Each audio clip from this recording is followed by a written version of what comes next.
Can you see by the dawn's early light what so proudly we hailed at the twilight's last gleaming, whose broad stripes and bright stars through the perilous fight o'er the ramparts we watched were so gallantly streaming, and the rocket's red glare, the bombs bursting in air, gave proof through the night that our flag was still there. Oh, say does that star-spangled banner yet wave o'er the land of the free and the home of the brave?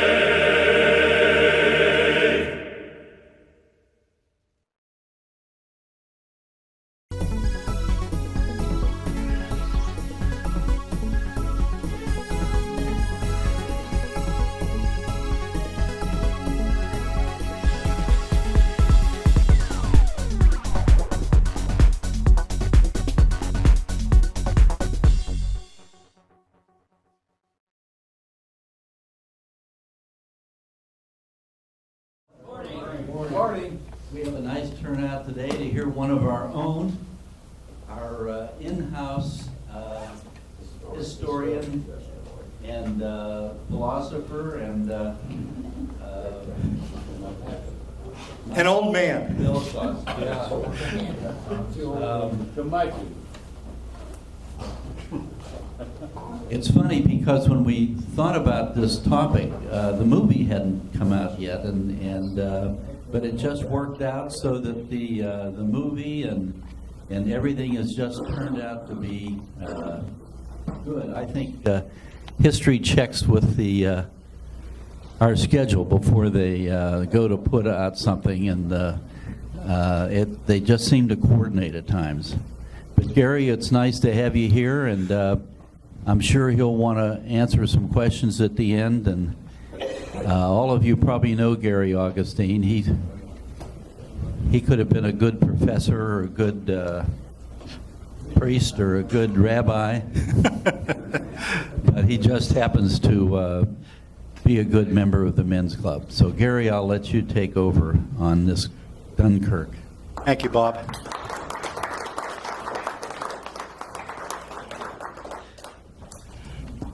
Well, first of all, it's important. Can you hear me in the back? Yeah, great, great. This is the first time I've tried out with this new gadget, and we'll go from there. But today we're going to talk about Dunkirk, and it's really based, you're going to see that I'm going to talk a little bit about the movie, but I'm also going to talk about the actual campaign that occurred in May of 1940, extending into early June of 1940. And what we,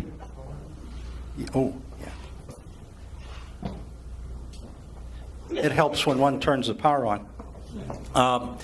But anyway, we're going to, this is Dunkirk. This is an actual photograph taken at the time of the evacuation from the beaches. And you can see the beaches are crowded with soldiers from what is known as the British Expeditionary Force, the BEF. And we're going to talk about, you probably know the end of the story, that they were successfully evacuated. But our story really begins on September 1st, 1939, when Germany invaded Poland. 3 days later, on September 3rd, Britain reluctantly declared war on Germany. Also, France did. And one of the things that happened was that the British began to send troops in September from England over to Great Britain. Now, the bulk of the troops in this campaign on Allied troops were French. The French outnumbered the British in the campaign about 9 or 10 to 1. as you would expect. Yeah. So there were a lot more French soldiers in this campaign than there were British soldiers. But you can see here this photograph on the upper left, as you're facing it, is an actual photograph taking of the bombardment of a town that we know as Danzig, now Gdansk. And you can see this poor Polish boy suffering what had happened. So that sort of sets the beginning.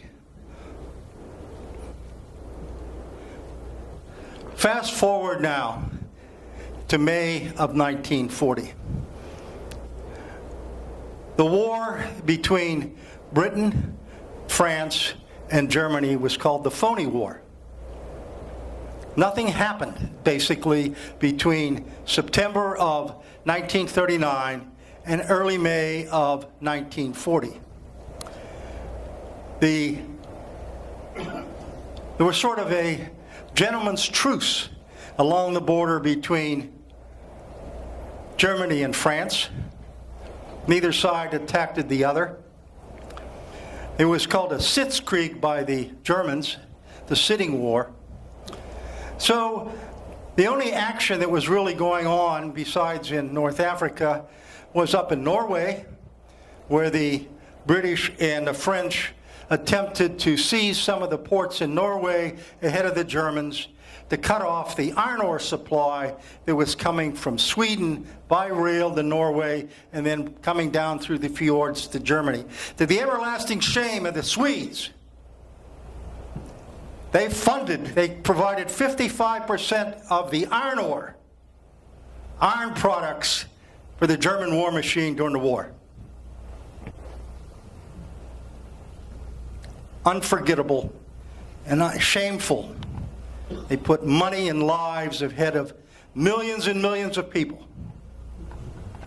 But the campaign wasn't going well in Norway, and so on May 10th, 1940, the government of Neville Chamberlain fell. And this man in the center, Winston Churchill, became the prime minister. This photograph is taken the day that he became prime minister. On the one side, you see Anthony Eden. On the other side, a man named Kingsley Wood. Now, Churchill is going to form a government, including lots of people. But the amazing thing is they have to get their troops out of Norway, which they are successful in doing, and the French get their troops out. But look at the date, May 10th. That is the same day the Germans attacked Holland and Belgium. So the war is no longer a phony war. It's a shooting war. Now here's one of the things that happened. You always have to have sex in these stories, right?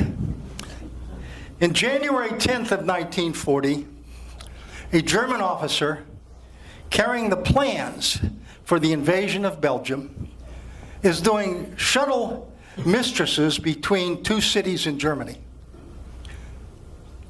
He hitches a ride with another officer in a small plane, and they get lost. And the plane crashes in Belgium. Neither man is seriously hurt. The officer who has the plans tries to burn them. He is unsuccessful. The Belgians capture the plan to invade, the Germans to invade Belgium. And here it is, some of the maps. Now, this is when things start going awry for the Belgian people, the Belgian administration headed by King Leopold. And Belgium fought very, very well in World War I. Holland stayed out of World War I and thought they could stay out of World War II if they did the same thing, play nice with Hitler. The Belgians did not want to get involved with the French or the British in any plans to defend Belgium against the Nazis. So on May 10th, when the Germans come across the border in Holland and Belgium, there are no British or French troops in either country. The goal was, the plan was that the French are in command. The British only have 10 divisions. The French have nearly 100. The plan is that part of this force, that the British and French force, are going to cross the border between Belgium and France and advance along the Atlantic coast, which will be on their left flank, and they're going to go to some of the canals and rivers and take up defensive positions. Now, the original plan up here, what you can see is that the original plan is for the Germans to sweep directly into Holland and Belgium. The Germans find out that the Belgians have their plan. They have their plan. And the plan is going to be executed on January 17th, 1940. So the Belgian generals run to the king and said, 4 days hence, we're going to be invaded. No invasion happens. Hitler cancels the invasion because of bad weather. So the generals lose face. And the king will no longer listen to his generals, which is unfortunate because the second thing happens. There is a traitor in the Nazi hierarchy, Colonel Oster, O-S-T-E-R. He is providing detailed information to the Dutch about the plans and the change in plans. He's given them the date in which the Germans are going to attack. The problem is the Germans keep on changing the date. So he is like, the sky is falling, the sky is falling. They no longer believe him. So while the Allies actually have the plan and they have the date in which the attack is going to occur, no one believes it. Now, it turns out the Germans benefit from this guy who's doing marital shuttles to his two mistresses, his wife and mistress, back and forth, because when they learn the plan has been compromised, they change their plan.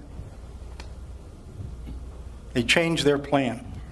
And we're going to see it's going to be very clever what they do. Now, you can't read this very well, but here's the coast of France and Belgium. Holland's up here. Here's Belgium going down to France. England over here. And the British forces are going to occupy this area, and then they're going to advance on May 10th, along with some French troops, into Belgium. So they're going to go forward to protect Belgium. Holland is overrun very quickly. They can't get to Holland. And so on May 10th, you can see the Germans they both crossing these canals and rivers, as you can imagine, in Holland with rubber boats, and they're also using their tanks. And pretty soon they're pushing the French and the British back from Belgium.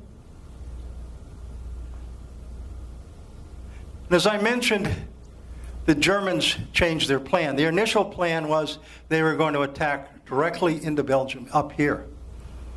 They decide, no, for those that are veterans of the Battle of the Bulge, they decide they're going to come through the Ardennes, which the French believe is impossible for armor.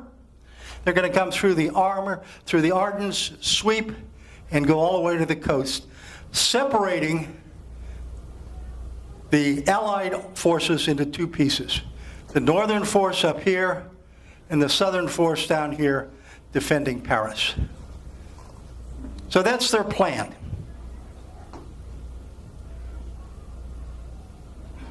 It's the Ardennes surprise. The French don't expect it. There's no British troops in the Ardennes. And so they come sweeping through the Ardennes, and you can see for tanks it's pretty rugged terrain. This is the man who, up here, Heinz Guderian, who's the leader of the German Panzer forces, who is leading this force on its dash to the Channel.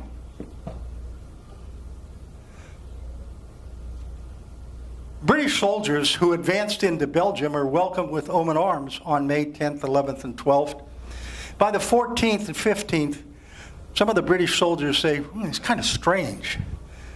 I hear gunfire behind me. I hear artillery shells behind me. It's supposed to be in front of me. So pretty soon the British are beginning to retreat, a retreat that's going to last for 6 days when they pull themselves out of Belgium, all the way back into France. The French army collapses. French morale collapses. Churchill is trying to do shuttle diplomacy at great risk to himself, flying over to Paris, trying to meet with the Prime Minister, Paul Reynaud, a very interesting man. He's in, like most of the French at this time, their generals are all between 72 and 80. The Prime Minister is in his early 70s. And he has a mistress. The mistress hates the British. So at one of the meetings, it's not shown in the movie, the mistress comes to the meeting with a knife. And Churchill's bodyguard is going to shoot her. But they hustle her away. Now the poor Prime Minister of France, who really wants to fight, but his army's gone, he eventually, when the Vichy come in and he is arrested and put in prison for a while till the end of the war, when he comes out after 1945, he's ditched his mistress, he marries, has 3 daughters, the last at the age of 80. Good guy. So here we have the French have collapsed, the Belgians surrender, Holland surrenders, the only one left is the British by May 24th. When Adolf Hitler, and this is a photograph that was taken later, a famous photograph after they capture Paris, issues what is known as the halt order on May 24th. Within 12 miles of Dunkirk, and we're going to see where Dunkirk is, Hitler, along with von Rundstedt, his commander, decide that it's too risky. They've lost half their tanks. The Germans are suffering a lot of casualties. The French units that do fight very well. I don't want to imply that all the French ran away. Many did, but many stayed and fought. And so he issues this order to let the infantry catch up. This order is going to give the British time to figure out what they need to do.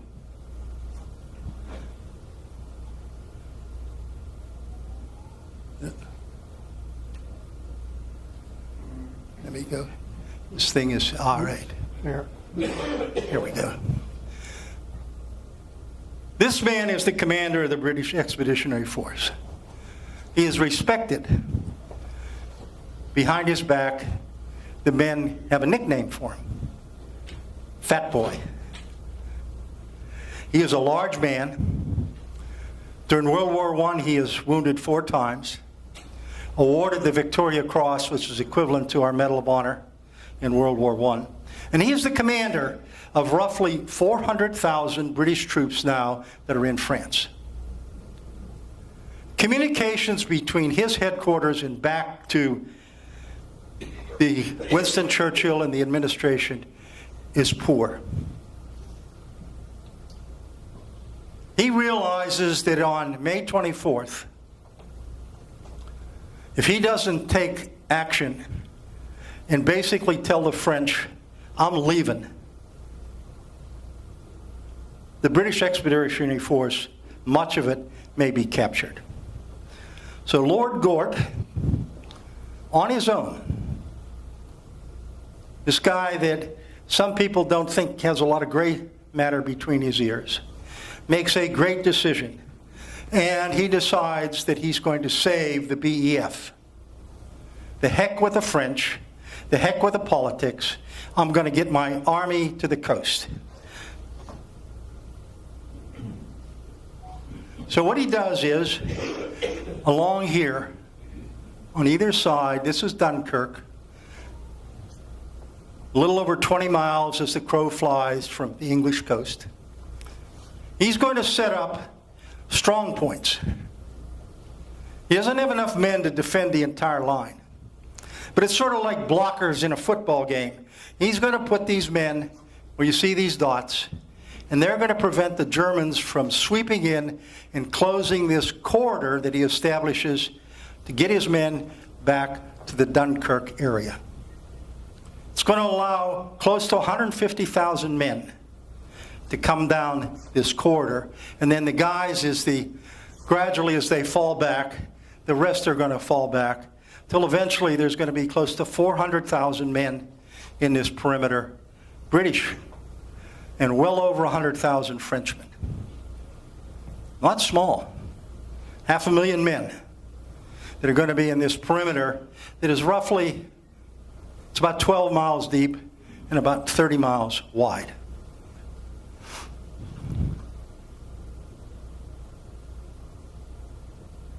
So here's the perimeter.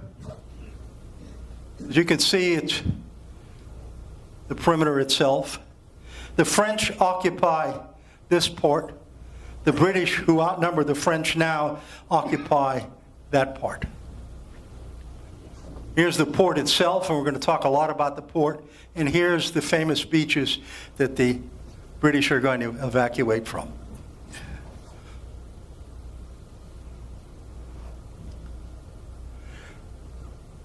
Dunkirk as a town had to be defended.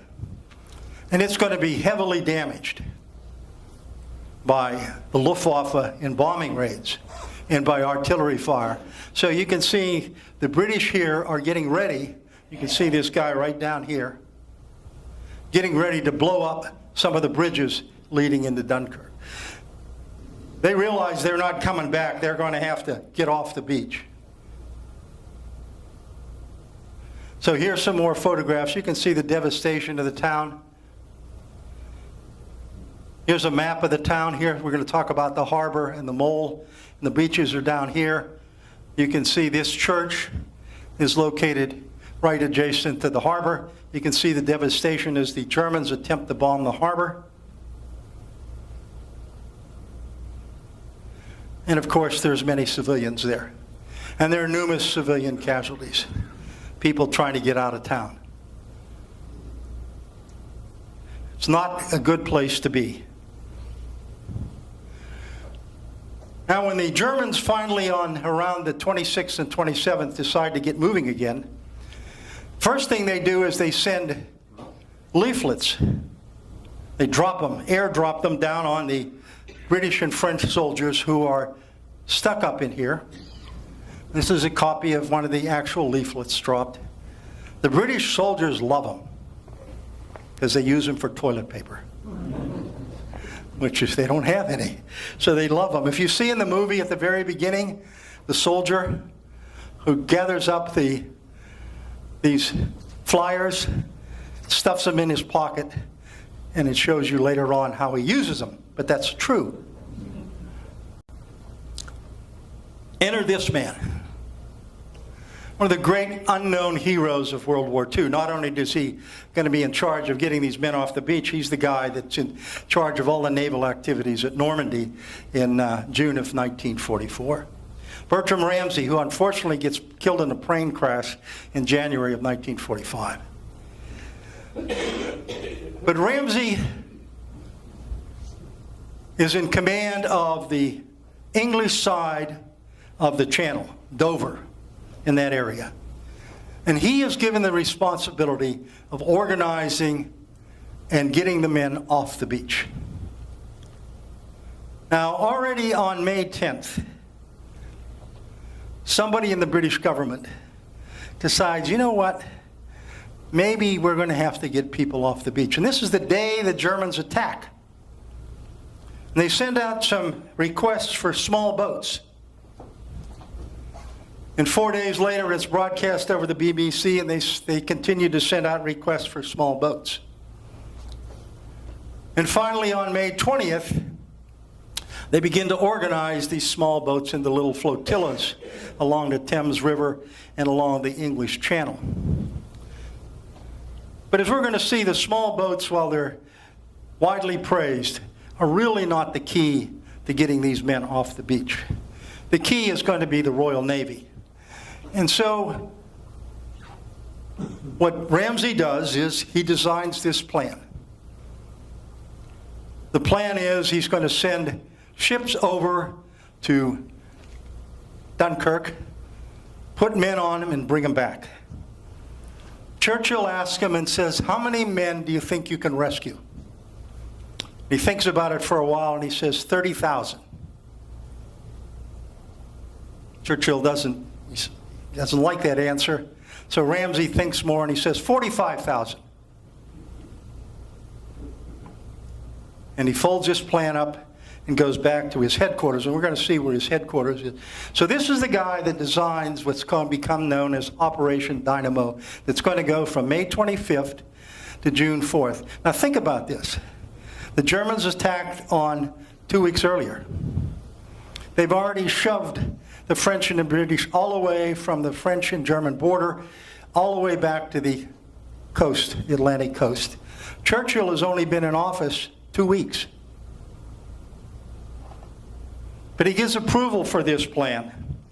And there's political risk. The political risk is the French are going to say, you abandon us.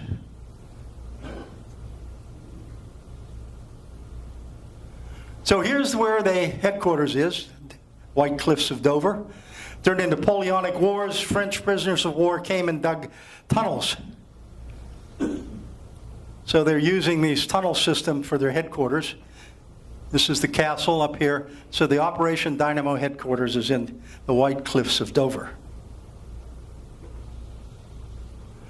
Now the first thing that they have to decide to do is, you just don't sail directly across the channel. English Channel is a nasty body of water.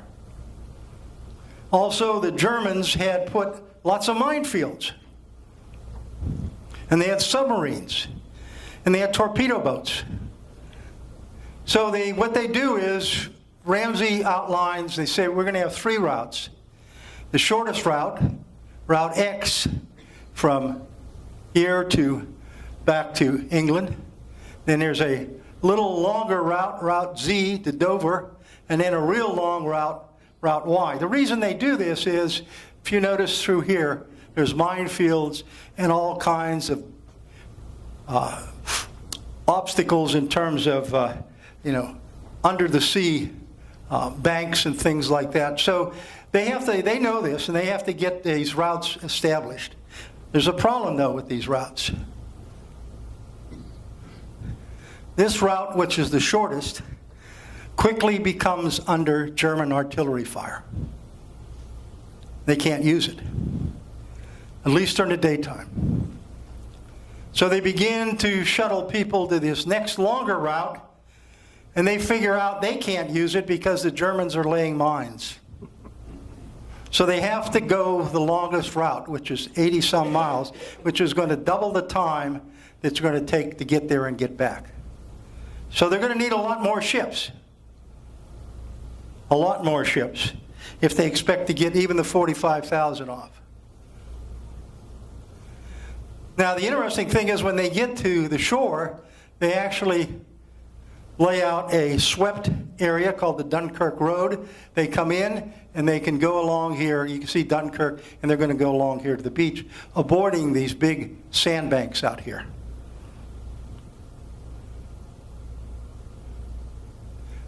The beaches. They're east of Dunkirk. These are the 3 beaches that the British use, and they're film one of them in the movies, this one over here. And so, as the troops arrive, the first thing they do on May 26 is they say, we're going to take off everybody that is a bureaucrat, clerk, typist, people that aren't fighting men. So on the 26th, they're going to take off about 26,000 men. These men are not going to be counted in the total of the number evacuated.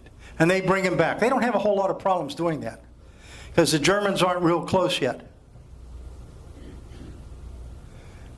And you saw this photograph before. These are the beaches, what they look like between May 28th and June 4th. Now by the 4th, many of the men are going to be gone. The interesting thing here is that This is a still from the movie, and you probably saw it. The interesting thing here is that the early troops that arrive are wet, hungry. Look at this young man is portrayed. No weapon, no unit. They're not quite a mob, but they're close. They're undisciplined, and it's going to cause problems early part of the evacuation, because these men really don't have leaders or officers to report to. And so you can see this young man has gotten rid of his rifle, and he's now standing on the beach alone. And that's not unusual at this early stage in May 27th, 28th, where these are soldiers that are alone by themselves, sort of unattached. You can see as the more and more arrive, the lines are getting longer, and they're heading out to sea. They begin to be attacked from the air by the Luftwaffe. The good thing is that bombs fall in sand, they don't do a lot of damage unless they hit you. So the casualties on the beach, while it's terrifying, are rather light. And here's an actual picture taken at the time. You can see some of the explosions and the men hiding in the dunes. May 29th, on one of the beaches, beach that's featured in the movie, you can see the men wading out to get aboard the ships. Here's another photograph of the beach and the men wading out. Now they got a problem, a real problem. The tides are 17 feet.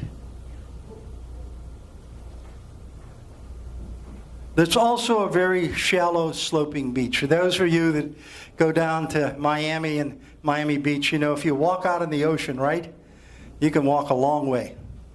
It's very shallow for a long way out. Most ships draw about 7 feet, and warships draw a lot more. You can't get them closer than a mile to the beach. Now, men are exhausted. They have no food, no water. They're exposed. They're being bombed. And there's no way that they're going to be able to walk or swim with all their heavy equipment a mile out to ships. So one of the things that happens is an engineering officer, how many are engineers in here, has a brainstorm. And he says, we have all these abandoned vehicles. So why don't we drive them out in the water in low tide, lash them together with cables, and put boards across the top, and make improvised piers that the small craft can come alongside, and the soldiers can then get off these improvised piers at high tide and be taken out to the larger ships that are about a mile out. One of the problems is they luck out with the weather. The channel is like a mill pond. They really, if it was been bad, this would have never occurred.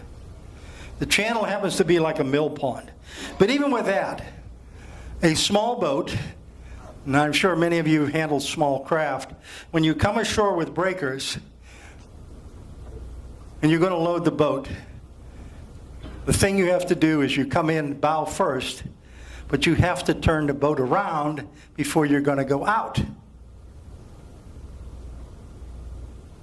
And one of the problems is you've got these undisciplined soldiers. When the small boats come in, they rush them, swamp them, capsize them. It's not good. So that's why they need these things like the improvised piers to try to get men safely aboard these small craft. Now there's about 650 to 700 small boats that are sent over from England. They're going to play a vital role. Not so much in taking men back to England, but taking men that 1 mile. The mile from the beach back to the larger ships. And so you see here an actual photograph taken at the time. It's been colorized of one of the craft that comes in, and the men are wading out. Now, if you notice now, the men are organized. The evacuation really starts on May 27th. By the 28th, as we're going to see, the British have things pretty well in hand. And as the combat troops are withdrawn from the perimeter, they come as organized units. And they are much better disciplined, and therefore we're going to see they can get men off the beach safely and off what's going to be known as the mole, which is the important part of the evacuation. Among the small boats that they use are Dutch scoots. When Holland falls, about 60 of these craft flee to England. When they get to England, the crews are removed and they are crewed by Royal Navy personnel. And you can look at the tide here. They're designed, because they're in Holland, designed to rest on the sand. And so here you see in the movie, some of these young men are going to get one of the scoots and try to get themselves back. This is a shot from the movie. This is one of the small craft. Some of them were a little smaller, but really about 35 feet is the smallest. Most of them are actually much larger, 100, 150 feet long. And you see this going over with the RAF. Now, one of the things we'll talk about here is, and you see they were using rowboats, not to row them across the channel, but to row them off the beach out to the larger ships. One of the things is to save fuel. The small craft, in many cases, were towed much of the way across the channel. Also, they didn't have very good navigation. This is actually one of the small boats on June, is taken right after the evacuation back in England. This boat, by the way, still survives today. The RAF versus the Luftwaffe. The Luftwaffe had control of the air around Dunkirk. Many of the soldiers were very bitter toward the RAF. They didn't think that they gave them sufficient protection. The RAF was outnumbered. They could not loiter over the beaches after they flew from their airfields in England. They had limited time over there.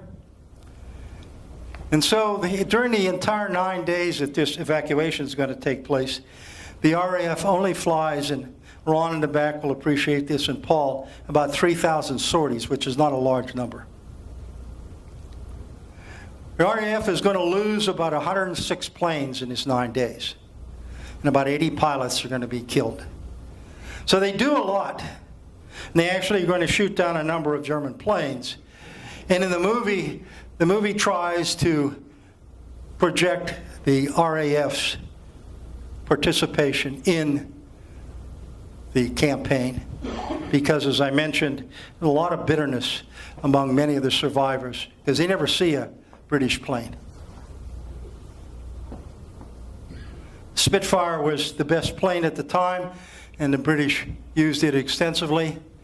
And of course, the Germans came over and bombed the beach. You can see here an actual photograph of the British trying to, and the bomber wasn't there, but this is an actual photograph of a German bomber dropping on the, you can see the explosions on the beach.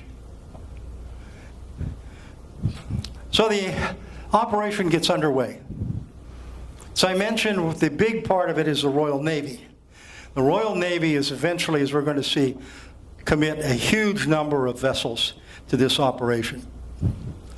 They have two very bad days, May 29th and June 1st. And you can see on the 29th, 3 of their destroyers are sunk, 9 are severely damaged. And on June 1st, 3 more are sunk and 5 are damaged.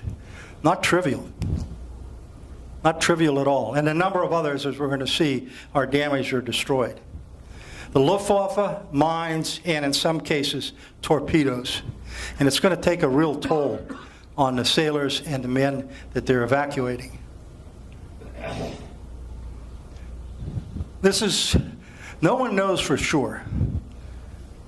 They know how many men were killed or missing. So you can imagine afterwards in the years, I mean, they figured out if you didn't show up 2 years later and you were over with the BEF, unless you were a prisoner of war, and you were dead. About 2,000 soldiers and sailors are going to drown in the channel during the 9 days. And it's portrayed very well in the movies when the number of ships are bombed and sunk. In some cases, almost all of the men on board, in some cases 600 men, perish. Only 2 or 3 survive. This is some of the ships. You can see there's a destroyer. There's another. There's the Wolfhound. It's damaged on May 29th. So going home, they get them off the beaches onto the ships, and they're going home. This is the key feature of the evacuation, what is known as the Eastern Mole. The Eastern Mole sticks out from the harbor at Dunkirk. If you've seen the movie, you see this man here. He's fictional in the movie, which is unfortunate. Because without this man, the evacuation would have collapsed.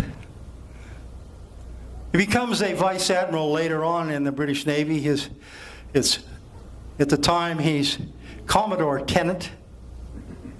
He is sent over by Ramsay because Ramsay hears about all these stories about chaos on the beaches. Tennant gets over there, and the first thing he says is, this idea of getting men from off the beaches back ain't going to work. They're only getting them back at the rate of about 2,000 a day. And I've got to get 400,000 men back. The Germans aren't going to give me 3 months to do this. So this breakwater has a wooden structure on top of it. It extends out about 1 kilometer into the sea, about 0.6 of a mile. It's not a pier. It's a breakwater. But Tennant decides he says, wait a minute. I'm going to use this and see if I can bring ships alongside here. And if I can bring them alongside, I can load the men directly from this breakwater, or the Eastern Mole, onto the ships. I will tell you this, the seamanship in the next 8 days or 7 days that the British performed, both Navy and merchant, is absolutely remarkable. The current is about 2 to 3 miles an hour. You get a large ship with the tide coming up and down 17 feet and a current sweeping you 2 or 3 miles an hour. To put a ship alongside of this without destroying this pier is absolutely remarkable. And they have a number of ships that do this not only during the day, but in dark. They don't have a single ship that damages the pier. British seamanship, along with men like Tennant, are going to save the day. So you see this photograph in the movie? The guy he's really portraying is Tennant, the guy who organizes the evacuation of the British, not only from the beaches, but also from the pier.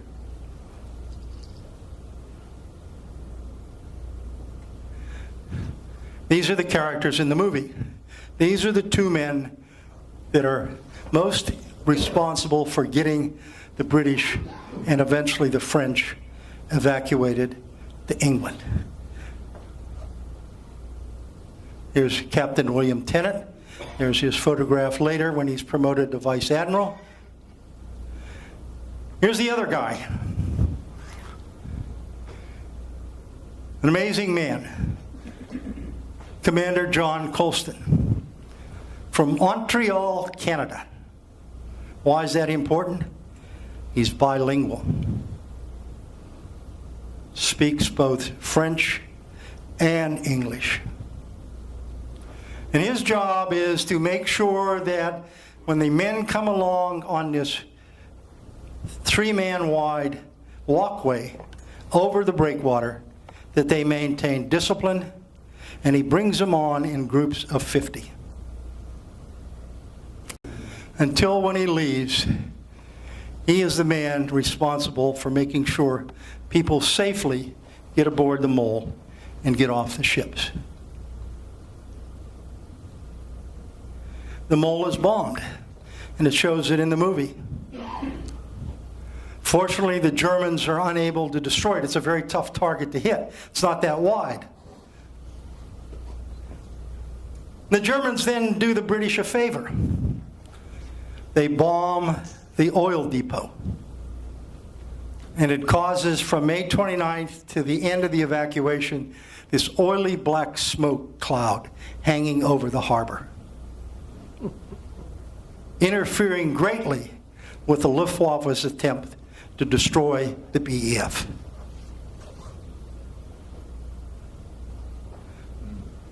You can see here's one of the hospital ships. They sent a number of hospital ships over. Germans didn't care. They bombed them anyway. This is the St. Andrew alongside the mole, and you can see that if you get out there, you can walk straight across now just about. Get off the mole and onto there. When they get them on the ships, you can see that they're packed. Depending on the size of the ship, there'll be anywhere from 1,000 to 1,500 men aboard a ship. Almost all of them are people that come off the mole. They're totally exhausted. When they get back to Dover, they are fed. Many of these men have not changed their clothes for several weeks. They haven't had anything to eat in well over a week. It's amazing, some of them can even stand up to get out and wade out to the ships. There's nobody, imagine this. You've been on a beach for maybe 48 to 72 hours. Nothing to eat. You're wet. They put you aboard the ship and you're grateful. But they have no place to sit. You can see there. You have to stand the several hour, depending, some of them take as long as 11 hours, dodging mines and whatnot to get from England back to, or back from France back to England. When they get there, they are well prepared to receive them. They have all kind of feeding stations. They put them on trains. And they begin to take them from the coast of England inland. And along the way at the various stations, and there's a lot of photographs, as you can imagine, of trains with loads of people. And in the movie, of course, it shows them in the train after they've come back. When it ends, look what's left. Litter. It's a German photograph. German photograph. Now the amazing thing is, when it's over on June 5th, look at this. 40,000 British soldiers are interned from June of 1940 until May of 1945. Prisoner of war camps. Some of them are shot outright. Some are starved, some die of disease, but frankly, most of them get back. Down here, total British casualties during this campaign, 68,000. If you subtract the 40,000 POWs, about 28,000 men died from May 10th until the evacuation is complete. Not died, they're either wounded or killed. The French participate. They have 27 large ships, 167 smaller ships. They have 3 destroyers sunk and 2 badly damaged. Contrary to what the French government and French officials will propagandize for much of the world, much of the war, to drum up hatred of the British, 123,000 Frenchmen are taken off the beaches and moles at Dunkirk. And a lot more could be taken off, but a lot of the soldiers refused to leave. They're staying home. They probably could have evacuated another 40 or 50,000 if there had been better French organization and the French soldiers really wanted to go. So here's the number evacuated every day. You can see that it starts very slow on the 27th, builds up until finally you can see at the peak in starting in 30th of May through June 1st, they're taking about 60,000 men from the mole and the beaches. Pretty amazing. Pretty amazing. So when they're done, and these figures, by the way, you know, they're people, there's 5 different sets of figures. You pick the ones that are best. But the number that evacuated is around that. You can't read this. It's sort of washed out. But what I want to show you is, down here, there is between around 1,300 ships, British and French ships. The French you saw, less than 200. So there's about 1,100 British vessels involved in this.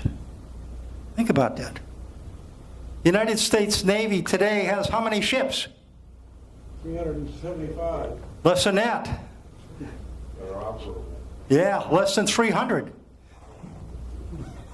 Now, these aren't all warships. They do things, they round up ferries, passenger ferries, all kinds of stuff, lifeboats. They do everything. But they send over an enormous number of vessels. Enormous number of vessels.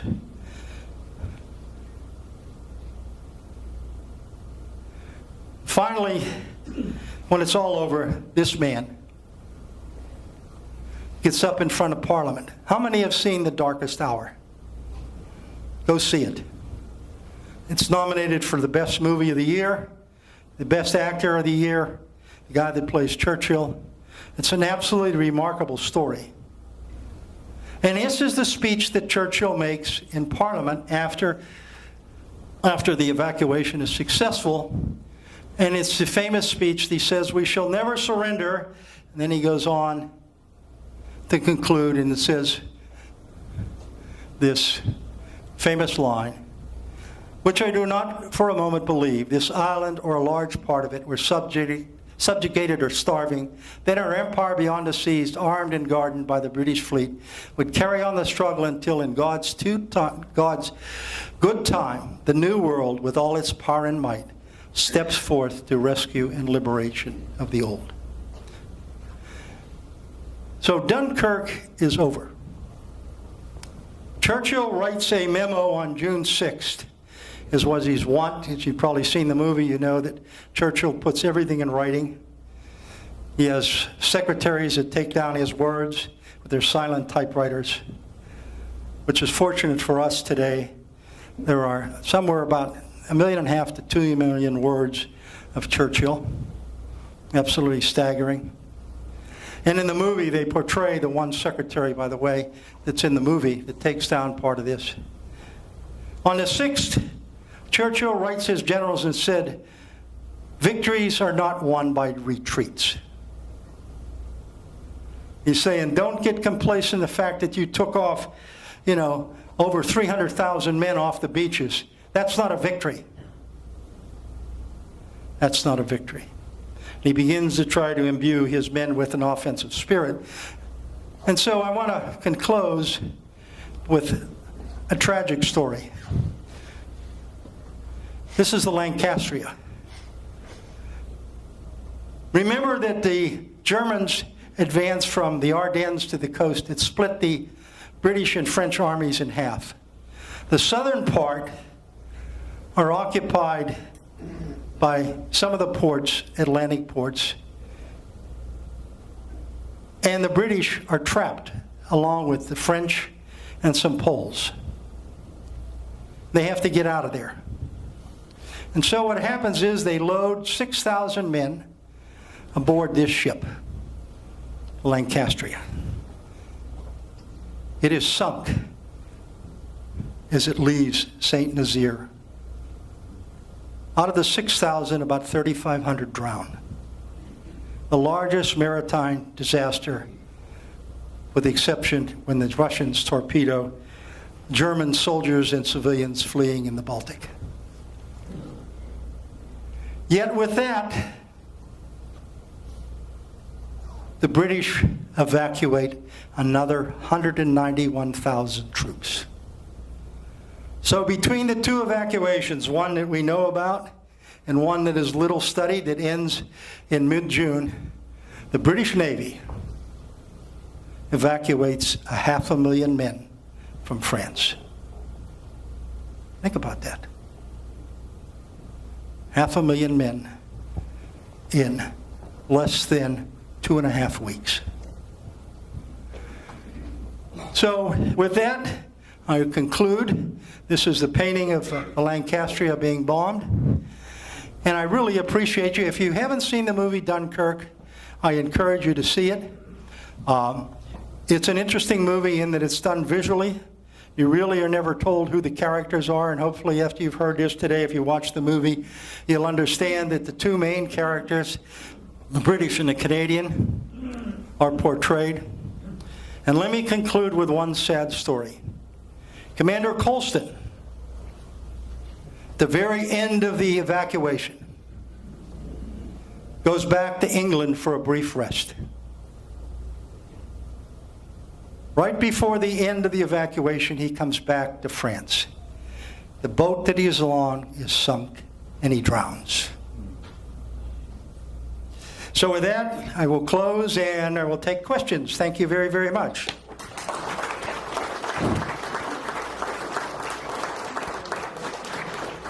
Any questions? No questions. Oh my God. There we go. I put everybody to sleep. Tony has one. Yeah.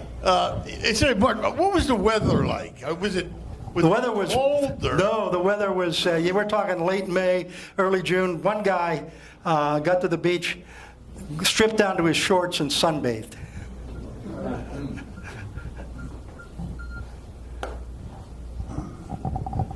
Gary, some Yeah, Jim. theories as to why Hitler paused. That's a debate that historians have been wrestling with since that day. No one really knows the answer. I mean, there's speculation. Some of it, I think, is reasonable. One thought that, he had lost a number of tanks and men. And he didn't think that the countryside around Dunkirk was amenable to tank warfare. And he wanted to save. Remember, he had not conquered France yet.